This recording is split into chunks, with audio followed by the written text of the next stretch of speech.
Now, Ambassador Tai, in the last few days, we've seen China pave the way for Chinese companies listed in the U.S. to be fully audited. As a trade negotiator, do you see that as a signal, perhaps, that China is willing to budge on some sticking points?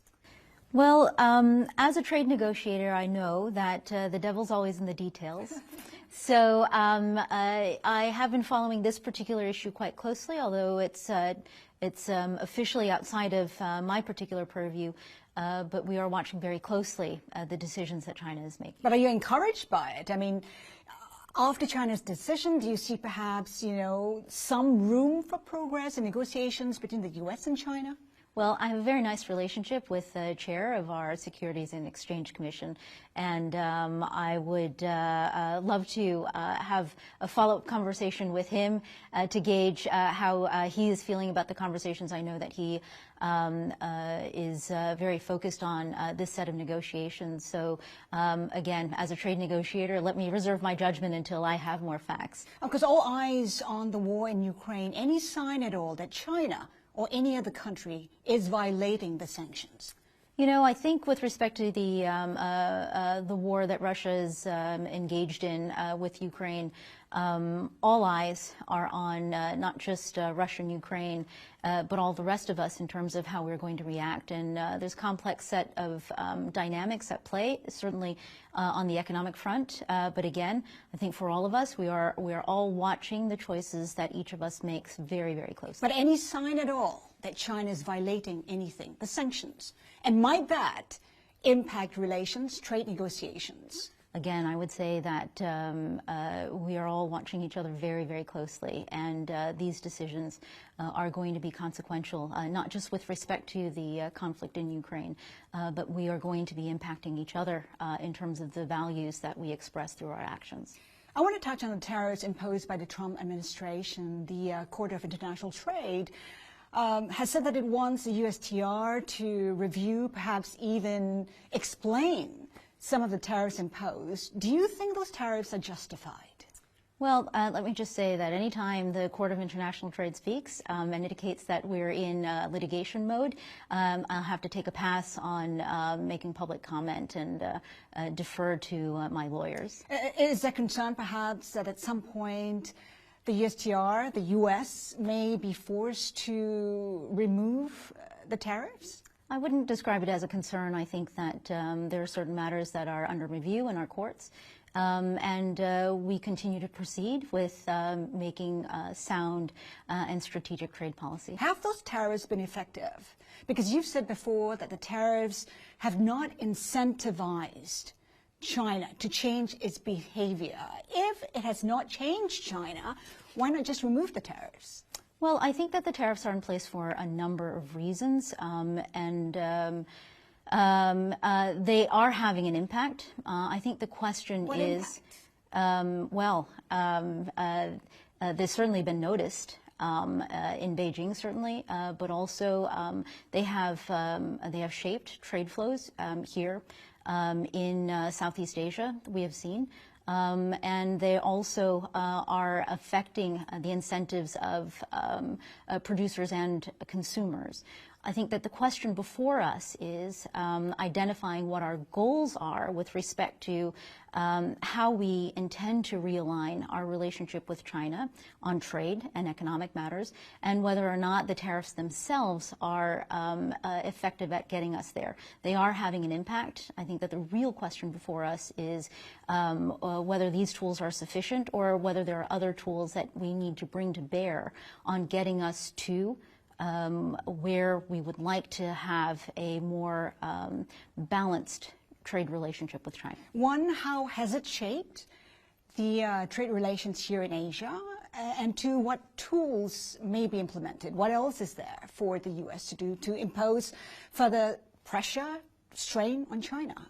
I think that it's less about what more we can do to China.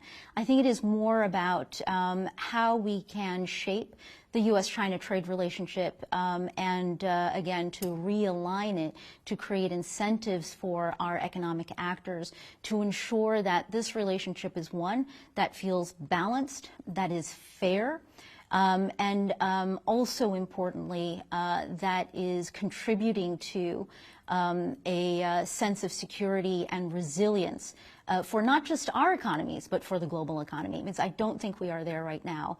And I think that there is work for us to do, both on our own and also with our partners and allies. There are concerns among Asian countries that perhaps at some point, because of the strain in relations between the U.S. and China, they would have to choose between the two economic superpowers. Your thoughts on that?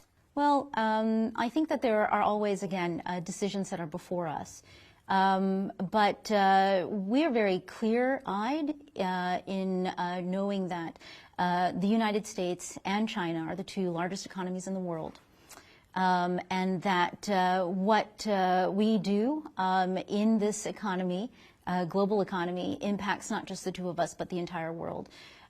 So in terms of the anxieties around the need to choose, I think that it is less about the need for our trading partners to choose than between us than our trading partners to develop strategies and relationships that reinforce a sense of resilience and sustainability for the entire global economy. Has such a concern been expressed by the leaders that you've met, including the Prime Minister of Singapore? Well, what I would say is the Biden administration's economic policy with respect to the Indo-Pacific is embodied in this economic framework that we are bringing to our engagement here.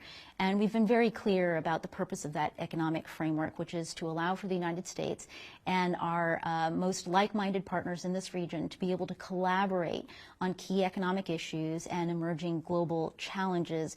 And those include working together to promote resilience and sustainability for our own economies and also through partnership with each other's economies. That takes us nicely to the Indo-Pacific Economic Cooperation.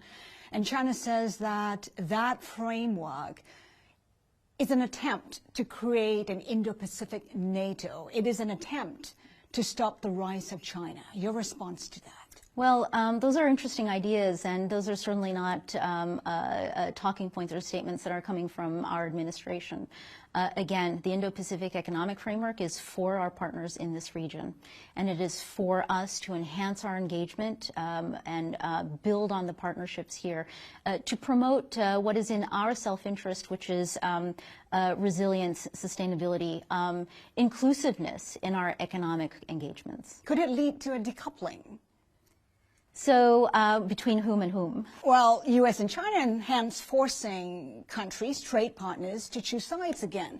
Because if you take a look at Singapore's stance, it would rather have the U.S. rejoin TPP rather than have an Indo-Pacific economic framework. So I hear a lot of questions around this idea of decoupling. And again, it's not a term that I use except in response to questions around it. I think it is important to distinguish between the concept of decoupling, which is kind of like a divorce between economies, I think, and this concept of reforming or realigning our economies. I think that we are very much focused on realignment in the global economy.